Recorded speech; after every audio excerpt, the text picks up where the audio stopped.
بسم اللہ الرحمن الرحیم۔ السلام علیکم دلچسپ دنیا کے دیکھنے اور سننے والے معزز احباب، میں ہوں محمد اسماعیل۔ ناظرین گرامی، آج ہم بات کریں گے ایک ایسی انسان کے بارے میں جس کی زور و ظلم کی مثالیں آج بھی دی جاتی ہیں۔ جی ہاں، ہم بات کر رہے ہیں حجاج بن یوسف کی، جس کو محمد بن قاسم کے سسر اور راجہ طاہر پر فوج کشی کے حوالے سے بھی جانے جاتے ہیں۔ اس ویڈیو میں ہم حجاج بن یوسف کی ظلم اور اس کے انجام پر روشنی ڈالیں۔ ویڈیو کو آگے بڑھانے سے پہلے نئے آنے والے دوستوں ہمارے چینل دلچسپ دنیا کو سبسکرائب کریں اور ساتھ ہی میں بیل آئیکن دبانا نہ بھولیں تاکہ نئے آنے والی ویڈیو سے آگاہ رہیں۔ حجاج بن یوسف 661 عیسوی طائف شہر کے مشہور قبیلے ثقیف میں پیدا ہو گئے۔ ابتدائی تعلیم و تربیت اس نے اپنے باپ سے حاصل کی، جو ایک مدرسہ تھا۔ حجاج کا بچپن سے ہی اپنے ہم جماعتوں پر حکومت کرنے کا عادی تھا۔ تعلیم سے فارغ ہو کر اس نے اپنے باپ کے ساتھ ہی تدریس کا پیشہ اختیار کیا، لیکن وہ اس پیشے پر قطعی مطمئن نہیں تھا اور کسی نہ کسی طرح حکمران بننے کا خواب دیکھتا رہتا تھا۔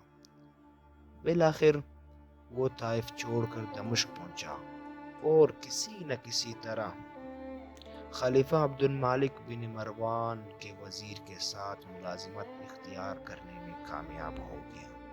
وزیر نے جلد ہی اس کی انتظامی صلاحیتوں کو بانپ لیا اور اسے ترقی دے کر اپنی جاگیر کا منتظم مقرر کر دیا۔ ایک چیز کی وزیر کو ہمیشہ شکایت رہتی تھی، اس کی سخت گیری تھی، جس کی وجہ سے وزیر کے سارے جاگیر کا انتظام بہتر ہو گیا۔ اتفاق سے عبد المالک بن مروان کو اپنی فوج سے سستی اور کاہلی کی شکایت پیدا ہو گئی اور اس نے ایک محتسب مقرر کرنے کا فیصلہ کر لیا۔ وزیر نے حجاج بن یوسف کا نام پیش کیا، لیکن یہ وضاحت کر دی کہ آدمی سخت گیر ہے، اس لیے وہ اس افعال کے لیے جوابدہ نہیں ہوگا۔ اس طرح حجاج بن یوسف عبد المالک کی فوج میں شامل ہو گیا۔ اس حیثیت سے اس نے عبد المالک کی بہت خدمت کی اور فوج کو حجاج بن یوسف سے دہشت ہونے لگی، یہاں تک کہ وہ وزیر اس کے ہاتھ سے محفوظ نہیں رہا۔ خلیفہ عبد المالک کو ایک ایسے انسان کی ضرورت تھی جس کے لیے حکومتی مفادات کی خاطر مذہبی اور اخلاقی حدود کوئی حیثیت نہ رکھتی ہو، کیونکہ اس بار اس کا مقصد خانہ کعبہ میں حضرت عبداللہ بن زبیر کا خاتمہ تھا۔ چنانچہ اس مہم کا انچارج حجاج بن یوسف کو بنایا گیا، جس نے خانہ کعبہ میں سخت ترین ناکہ بندی کر کے یہاں قحط کی صورتحال پیدا کر لی اور پھر فوج کے ذریعے سے شہر پر سنگ باری کی اور خانہ کعبہ کی عمارت کو خاصا نقصان پہنچا دیا۔ جب شامی فوجی حرمت خانہ کعبہ کی سبب پیچھے ہٹتے تو حجاج بن یوسف آگے بڑھتا اور خود ہی یہ ذلیل عمل انجام دیتا، یہاں تک کہ اس نے حضرت عبداللہ بن زبیر کو شہید کر ڈالا اور اس کی لاش کو کئی دن سولی پر لٹکائے رکھا۔ مکہ کے بعد حجاج بن یوسف مدینہ روانہ ہوا اور وہاں بھی قتل و غارت کی، اور انعام کے طور پر حجاج بن یوسف کو عراق کا گورنر بنا دیا گیا۔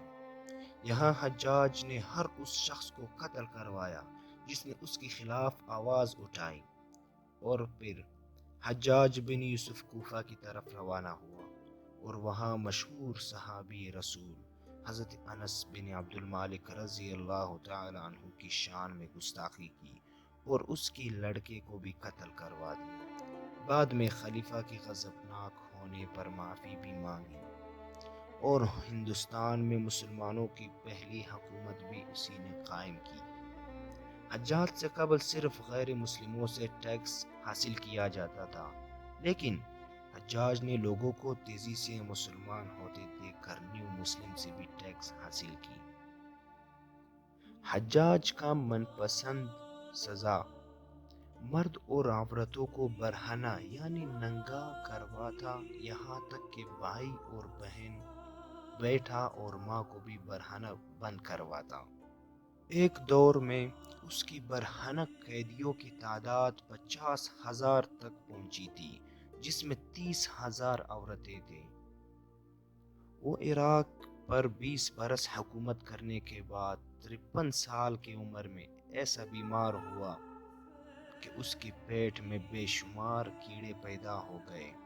اس کے علاوہ حجاج پر ایسی سردی مسلط کی گئی کہ بہت سے سلگتی انگیٹھیاں اس کے جسم سے مسح کر دی جاتی، یہاں تک کہ اس کا جلد بھی جلس جاتی، مگر اس کی سردی ختم نہ ہوتی۔ حجاج اپنے حالت پر روتا اور دن رات اللہ سے رحم کی دعا کرتا۔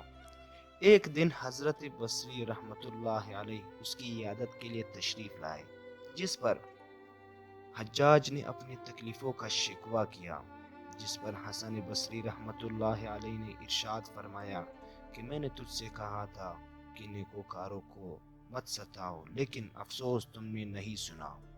جس پر حجاج نے جواب دیا کہ میں تم سے یہ نہیں کہتا کہ اس مصیبت کو دور کرنے کی دعا کروں، بلکہ میں چاہتا ہوں کہ تم دعا کرو کہ اللہ میرا روح جلد قبض کر لے اور زیادہ عذاب نہ دے۔ حجاج بن یوسف 714 عیسوی اپنے ہی بنائے ہوئے شہر واسط میں نہایت سخت موت کا شکار ہوا۔